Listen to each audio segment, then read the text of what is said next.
Demolition, and there's that right hand. They're duking it out, not by the right hand. Takayama.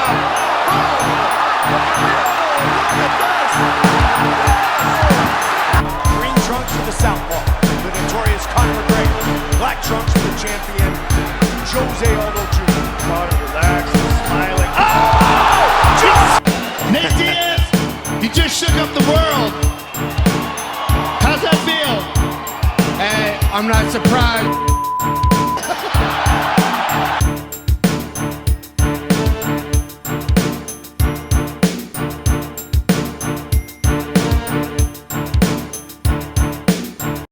What's up, ChingassosCrew? Thank you for joining me for another episode here. It is the end of the year award show for 2024. We are quickly wrapping the year up. Hopefully, your ear was fantabulous, but it's time to call it a year and welcome 2025. But before we do, let's get into this year's end of the year award show. I'm going to kick it off by starting it off with the putazos of 2024, aka Fight of the Year. These are people that were slanging and banging from bell to bell. They did not stop. One side relented, and they met in the middle and figured it all out, man. First up on the list is My Beck or Lobby versus Matthias Rubecki. This one went down a few months ago, but it still holds a nice little place in my heart as these guys were slanging and banging the entire time. Or Lobby, you might know, is the dude that looks like a freaking caveman, and he fought like a caveman from bell to bell. Unfortunately, in the end, Matthias Rubecki pulled out the decision, but dudes, it was a 3-round slobber knocker. So if you got yourselves a UFC Fight Pass, ESPN Plus subscription, you're more than welcome to go watch that one again, and you will not freaking regret it. Another one that might be high up on your list, Esteban Ribovics versus Dani Zeluber. Zeluber came in as a slight favorite, but Ribovics was like, "Cool story, bro. Hold my beer," and proceeded to beat the dog shit out of Zeluber after Zeluber pretty much emptied the tank out in first round. But credit to Zeluber, man. He had that Mexican fighting spirit. He did not back down. Even though his gas tank was empty, he was taking everything Esteban was throwing at him and coming back. I believe Robovics did win that by decision in the very end, but it was a banger of a fight. Next up on the list, you guys remember this nice bet. Everyone was worried about Max in this one. I'm talking about the BMF fight earlier this year. Max Holloway taking on Justin Gagey. They met in the middle. You already know how that one ended. Stay tuned. More from this fight coming up later on in the show. And last but not least, a newcomer to the UFC, John Silva versus Drew Dober. I believe this was a last second replacement opponent for Drew Dober as he was supposed to be taking on someone else.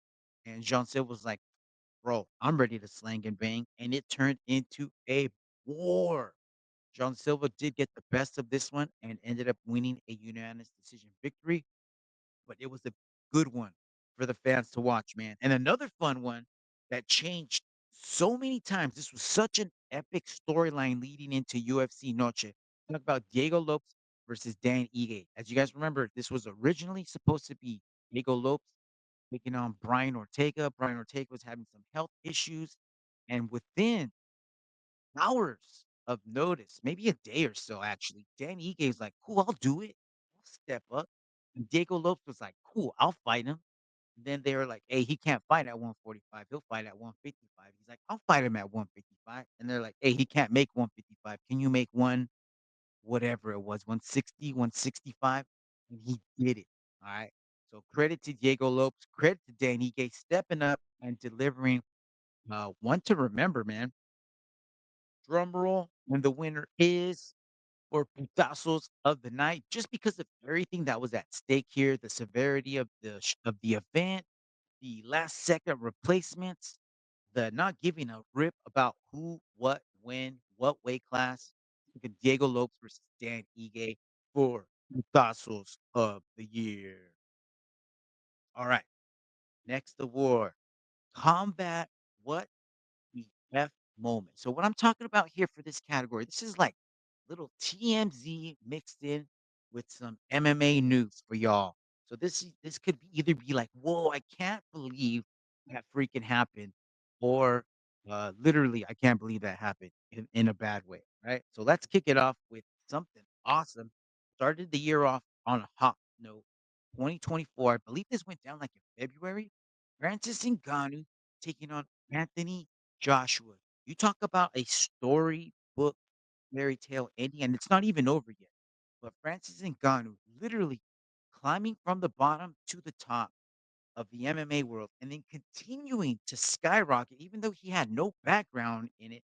Just the, the mere curiosity of the boxing audience to allow this man into their world and fight one of their best fighters on the planet. Even though it didn't end in Francis's way, it still proved that you put your mind to something, man, you can accomplish anything. So just the fact that he was able to get into the ring, and he got paid millions of dollars for this, basically setting up his family for the rest of their lives.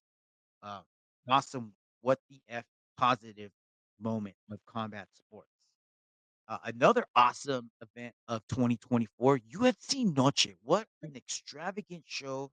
What a display of entertainment from the graphics, the lead up, the build up, the fight itself. I mean, a lot of people were down on it, but hey, take it for what it is, man. We could not have envisioned this 20 years ago. Flashback to before Ultimate Fighter. We never would have thought that we would have been on the main stage like this, but look at us now. Now, here's more TMZ for you right here. 2024 started off on a high note for Connor. Imagine a roller coaster and you're up at the peak, but once you get to the top, what's left, guys? Exactly. Only thing is left is to come back down. And 2024 started awesome for Connor. You guys remember Amazon Prime released Roadhouse remake with Jake Gyllenhaal and your boy Conor McGregor. So it started off good. They even Hitman released a special, like, download content episode where you could take out a Conor McGregor style, a spit on a guy, and they ended up bringing that down along with everything else as the year progressed for Conor as he started off the year hot, Roadhouse. Then he was supposed to fight Mikey Chandler at UFC 300. Then it was UFC 303. Then it got canceled right before the press conference in Dublin, and we didn't know what was going on. But behind the scenes, there was trouble a brewing. I don't want to get into the trouble. You guys already know what Connor's suspected of. He's paying for it. There hasn't been any charges, but he was found liable in a civil court, and because of that, he lost millions and millions upon millions of dollars, as well as a lot of followers, a lot of fans turning their back on him. They're done with him. He's been making a mockery of himself and our sport. And to make matters worse, or he's trying to fix it somehow, he's trying to promote a multi-million-dollar fight with Jake Paul's brother, Little Logan. And supposedly it's supposed to be going down in India, but I cannot see anything good coming of this. Do not give that man more money. And last but not least, Dana White riding the John Jones coattails all year long, regardless of what was going on behind the scenes. People calling John the Duck, but John is number one, not only in Dana's heart, but in Dana's pound for pound list. And Dana cannot stand the fact that there's another fighter looking up or looking down on John in the pound for pound ranking.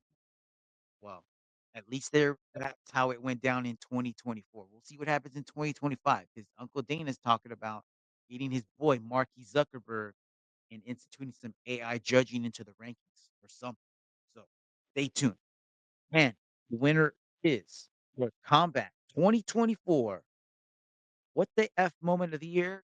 We got to give it up to our boy Francis Ngannou, Anthony taking on Anthony Joshua, continuing the fairy tale story. And then not only did he make tons of money in this fight, he ended up fighting Kenan Ferreira later on in the PFL and beat the dog crap out of him like he was getting paid by the second. All right. Next award, Best Submission of 2024. This one holds a special place in my heart. As you guys know, we started this podcast off as a jujitsu specific show. Then we slowly moved into MMA. So this is where both worlds collide because I got a little ADCC action going up in here as well as some UFC subs. So let's kick it off with one of the shockers of the year, purple belt. Not only is this a shocker because it's a purple belt, this is also a shocker because we usually don't get high level jujiteros from the UK. And this is what we have here. Owen Jones gets the submission in overtime against Gabriel Sosa, hitting the nasty armbar and having Gabriel Sosa in trouble the entire match. Just what a great match. I just rewatched this not too long ago. And dang, Owen Jones, man. Not only was that a great match, he ended up having a terrific run. So watch any of his matches from his 2024 ADCC run. Another person who made a big impact in ADCC 2024, let the world know, yo, bro, I'm here. And I don't give a rip about belts or rankings because I'm going to show you what it's all about. Michael Pixley. Yeah. I know Michael Pixley's a college wrestler, I believe. So he does have a background in grappling at least, but he's pretty new to the world of jiu-jitsu.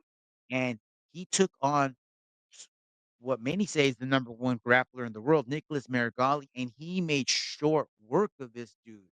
Again, worlds talk about worlds colliding. He brought his wrestling game to jiu-jitsu, even tossed in a little judo. Might have hurt Nicholas with the toss, but it don't matter because you gotta finish the match, right? So Pixley subs Marigali in one of the most shocking moments of ADCC. Switching gears to UFC submissions of the year, we had this one just a little while ago. Kamzat Chimaev breaking Robert Whitaker's teeth back and making short work round one. Let y'all know, yo, bro, I'm here for a good time, not a long time. So that was pretty nasty one. You guys remember? I got the pics on the screen. If you want to see it, head over to our YouTube page at Chingasos Crew. But I do have that video or that little image blocked out because it's pretty nasty. Stuff of nightmares, y'all. Stuff of nightmares. And last but not least, Islam Makhachev taking on Dustin Poirier in his only fight of 2024, is showing the grappling skills and showing the anaconda squeeze, taking out Dustin Poirier with the darts in, I believe, round three, and literally making Dustin's eyeballs pop out. Drum roll, please. Submission of the year for 2024. We gotta give it up to our boy Michael Pixley, not only for how he did it, but who he did it to, and on the biggest stage. He had like all three strikes for greatness. He had a sick ass sub. He had a sick ass performance. You can put that in the same category, I guess. And against one of the best grapplers on the planet at the moment at his all-time peak. And he did it on one of the biggest stages in the history of grappling at ADCC, making a big name for himself as well as ADCC because you guys remember he's going on at the same time as the Craig Jones invitation. And I didn't get none of them subs, even though there were some good ones. I just didn't think that the submissions that happened over there were as impactful as these. Both of these subs from ADCC had such a big splash on the game and let people know that, you know what, belts, rankings, they don't matter anymore, man. It don't matter age as long as they're there to scrap. So, Michael Pixley, congratulations, my brother. You got the Chingasos Crew 2024 submission of the year, my brother. All right. Let's move on to the next category, UFC New Kid on the Block. So these are people that made a splash in 2024, maybe late 2023, but definitely made a major impact in 2024. We'll remember their names because they will be talked about in 2025. Some of the notables from last year that we had on here, Peyton Talbot, Diego Lopes, you know, Edgar Chairez. These are people that are making a big impact in the UFC rankings and having awesome fights. So again, remember these people's names here. kicking it off to someone you may be familiar with. This whole team, as a matter of fact, this almost could have been a whole MMA nerds. Get to know them because these guys are being honest in 2024, headed into 2025. First on that list, John Silva. I know he had some issues making weight, but once he got into the cage, he let y'all know, yo, bro, I'm here to fuck shit up. And that's what he did to every single one of his opponents. Made him pay. Don't remember if all of his fights ended early or not, but he definitely made his opponents wish that they had. Next up on the list, New Kid on the Block, another MMA nerd teammate, and I guess I heard he dabbles, so he's working out with the MMA nerds, but he's also part of Brazilian top team. So I'm talking about none other than the welterweight's own Carlos Prates, who has been tearing it up this past year, finishing up not only some MMA, UFC journeyman, but staples in the UFC. These are gatekeepers that have shut the door multiple times on multiple fighters. And Carlos Prates was like, nah, bro, you're gonna let me through. So interesting fact. This man has not gone to a judge's decision since 2019. Every single fight this man has had in the UFC, which dates back to his contender premiere in 2023, has all ended in destruction. So you're looking for someone to watch tape on, go watch this dude, man. Carlos Prates. All right, here's someone you may or may not have heard of. You're not keen on Bellator. I know a lot of people aren't big fans of Bellator, but a dude that you should definitely keep your eyes and ears peeled on or out for. This dude on the screen, Paul Hughes. Paul Hughes was a free agent a while back, and he got super lowballed by the UFC and was like, I'm going to Bellator. So that may or may not have worked out for him as they're not putting on very many shows. So he hasn't had the opportunity to show his skills. But he had one big chance, and he made full advantage of it when he took on AJ McKee and beat the crap out of him. So look out for him. He's got a fight coming up January 25th against Khabib's cousin in the PFL Road to Dubai Championship Series going down January 25th. He's trying to get Connor to be in his corner because he knows Khabib's going to be in the other corner, but he may not want that dude in his corner right now. This dude might be Connor 2.0. So stay tuned to this man. Oban Elliott, here's another newcomer. I'm not too familiar with him. All only thing I know is dude's fought like 2 or 3 times in the UFC this year, and he's got 2 big finishes. So I'm looking forward to see what this dude does as I believe he's gonna start moving uh, up the chain in fight. So we'll probably start seeing this guy in some prelims and then pretty soon some pay-per-view. All right, man. There's no way I could not give the MMA New Kid on the Block award to anybody else. I mean, Paul Hughes, bro, close, close second, just for what he did to AJ McKee. If that's what he's capable of doing, who knows where his ceiling could be. You know what I mean?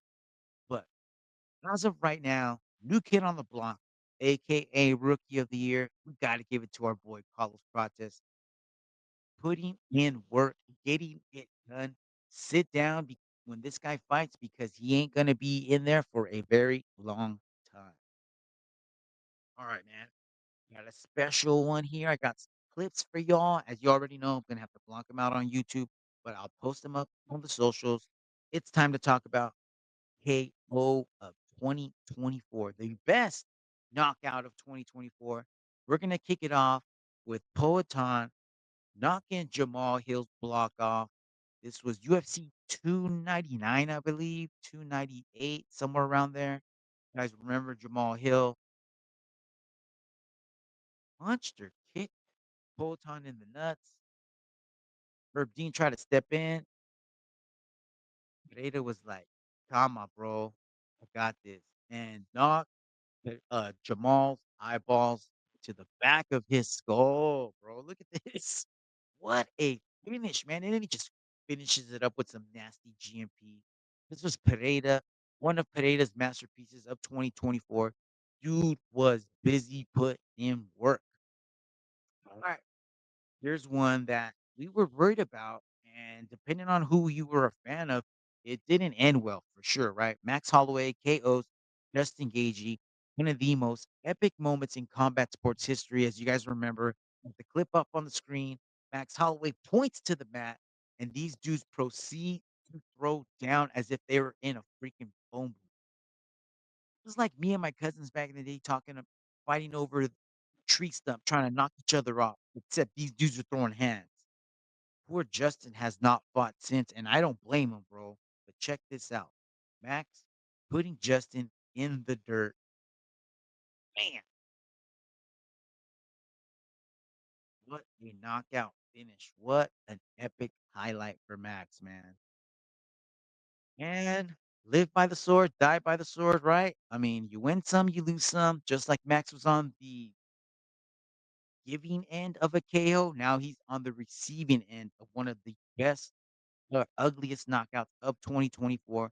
Ila Chuporia making short work of Max, being the first to take out the Hawaiian and becoming the what is he, bantamweight champ, and now talking about moving up to lightweight. All right, here's another one. I added a couple extras to this one, not just four. So here's one I don't have a clip of, but y'all, I'm sure this is living rent free in your head. Talk about Magomed Sharapov, double back fist KOing Armand Petrosian. You guys remember he did that spinning back fist and then instantly pivoted to throw the other spinning back fist and then knock Petrosian out. He's like, Petrosian, you block one, cool story. I got two. Boop. Game over. Unfortunately, I don't have a clip for this one, but as you guys already heard me say, it's living rent free in our heads. And here's one you may not remember so much, Am. This is Vinicius Oliveira and Bernardo Sopaj. This was March 2024. Flying me for that ass. Damn. Vinicius Oliveira, another new kid on the block you may not have heard of. I didn't put him on the list, but watch out for him, man. Look at this. This is what he's capable of. People better watch out. Dude is scary. Damn. All right. And the winner is not only because it was so vicious, but it was who it was to. Ilya Tuporia, KO of the year 2024, knocking Max Holloway out into the stratosphere and becoming the bantamweight champ, solidifying his spot as one of the best in the weight class. All right, nearing the end of the show, we're going to be heading into the Mero Mero pistolero of 2024. This is basically the MMA GOAT of 2024. These people had the biggest impacts. They had the sickest fights. They had the most eyeballs on them, the most followers, most bonuses, possibly, even if we dissect it a little further. Let's get into it, guys. Mero Mero, Pistolero, 2024. Of course, it had to be Ilia Tupuria. Not only did he knock out one of the greats, he knocked out two of the greats. And people might be saying, hey, you know what? But Alex Volkanovski, he was already knocked out. He probably fought too early, whatever. He was a champ and he was the GOAT for so long. And Tupuri was like, you guys have questions about this guy being the champ? Let me show you. He should not be. Let me close this door. Boom. And then 6 months later, or whatever it was, he does it again to Max Holloway. After Max Holloway had one of the greatest performances of his life, beating the dog crap out of Justin Gagey and sending him face first into the dirt. So Ilya Tupuria, first nominee for Pistolero of the Year. Next up, we had to do it. Alex Poatan Pereira putting in work, stepping up whenever they needed the man to fill a main event, put people in the seats, sell pay-per-views, whatever you want.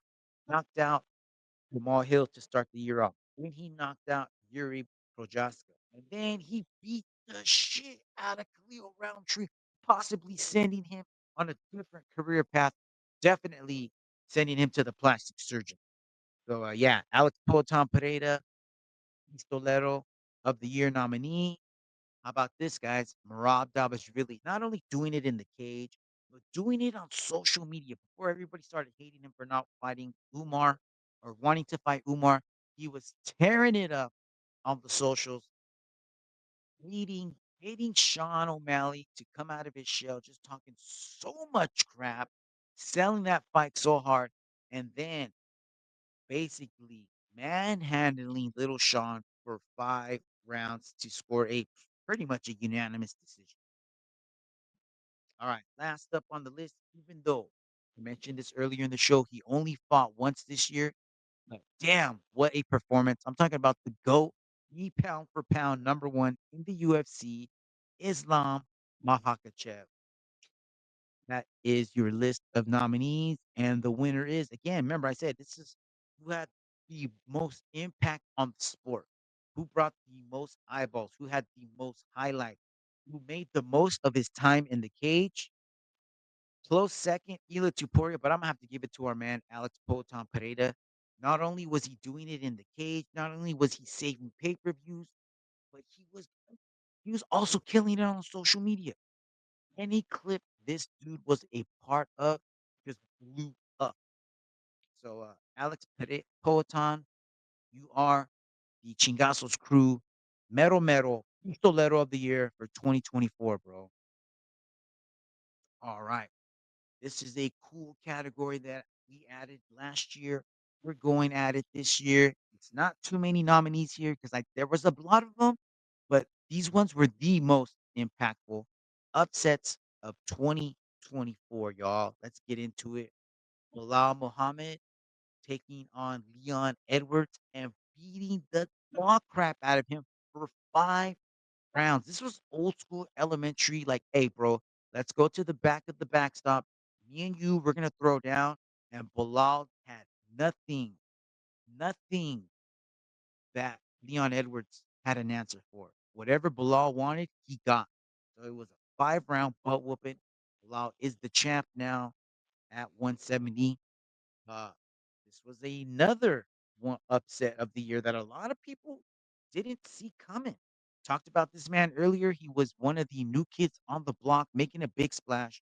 Paul Hughes beating AJ McKee by unanimous decision. You didn't get to watch it. Go check it out. It was a masterpiece. AJ is used to having his way with people, usually has the speed, power advantage. He had nothing going. Paul Hughes had an answer for. And then this one, man, this one was one of my favorite upsets of the year. If we would have known this was going down, we could have sprinkled some cheddar on this. Gabriela Fernandez versus Wang Kong. I don't know if you're familiar with this lady. Wang Kong is the kickboxer from Glory, who I believe has a history with Valentina, but also likes to paint her face like Joker. Yeah, for the weigh-ins. Bro, she got knocked out against Gabby. Credit to Gabby, man. She took everything that Wang was throwing at her and then some, and then proceeded to dish back. I don't know if it was round two, round three. If you didn't get to watch this fight, go watch this. Gabby throws a right hook and then follows it with a killer high kick that knocks Wang on her butt. And then Gabby follows her down, finishes it with the sickness, nasty rear naked choke. And then we just talked about our boy Marab having one of the best years of 2024. He was a nominee for Mero Mero Pistolero of the Year. Here he is for Upset of the Year. You may or may not have seen it as an upset, but a lot of people did, especially Vegas. Rob Davishvili taking on Sugar Sean O'Malley and proceeded to take at least 3 of the 5 rounds to become the new uh, bantamweight, or what are they? Lightweight, 135ers, whatever that weight is. And the winner is, gotta give it to our boy Paul Hughes here, man. Just for the level of opponent that he took out. There's nothing that's ever happened like this in the UFC. I mean, maybe this would have been like Kai Asakura if he would have taken out Alexander Pantoja, but this is at that level, man. So I'm excited to see what happens with Paul Hughes. Hopefully, Bellator cuts him loose soon and he comes over to the UFC. All right. This is the last bit of the show I got for us. These are people who rode off into the sunset and called it a career in 2024. I'm calling it riding off in 2024. These are people that I want to thank for the memories. And this is the GOAT of GOATs. And I'm so happy that I was able to see this guy not once, but twice in real life. Unfortunately, the second time I feel he got robbed against Cejudo, but whatever. Talk about the GOAT, Demetrius Mighty Mouse Johnson, calling it a career. Looks like he's gonna dabble in jujitsu, maybe do more tournaments. But as far as mixed martial arts goes, he's calling it a career, man. And nobody's done more, I think, than this dude, man. You talk about stepping in with the best of the best at any given time. He had a sick mixed match against Rodtang where he fought one round Muay Thai against one of the baddest Muay Thai practitioners on the planet at his peak, and then proceeded to take him out in his own game in the next round as soon as it went into mixed martial arts rules. Dominated the UFC for so long that the UFC was like, bro, we don't got no bone for you. We're gonna send you overseas, and then continue to dominate one championship, even though everyone was juicing out of their eyeballs. Did get murked once, but then he got that win, that loss back, and got it the same way that he lost. Who does that? Legends, bro. Only legends.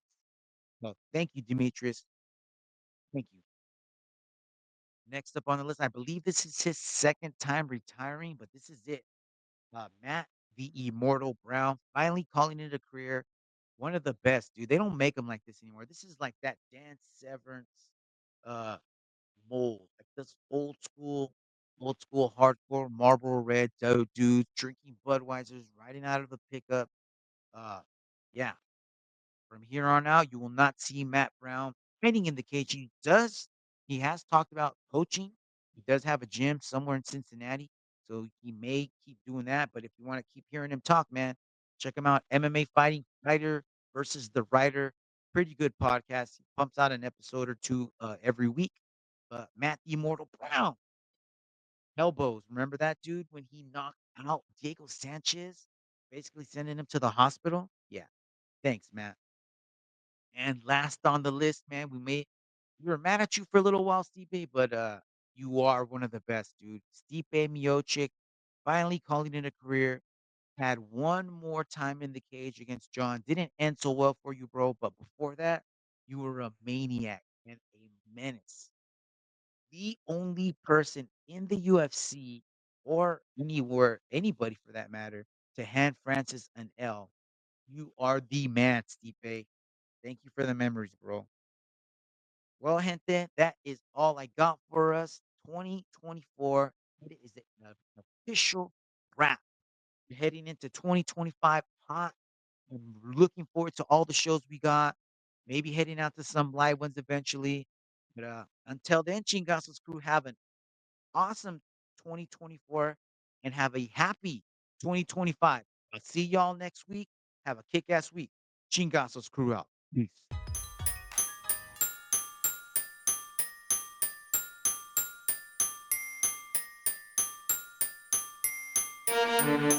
Demolition, and there's that right hand. They're duking it out. Mount Mero right hand.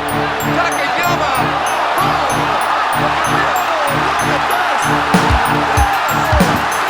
Green trunks for the southpaw, the notorious Conor McGregor. Black trunks for the champion, Jose Aldo Jr. Conor relaxing, smiling. Oh! Nate Diaz, you just shook up the world. How's that feel? Hey, I'm not surprised.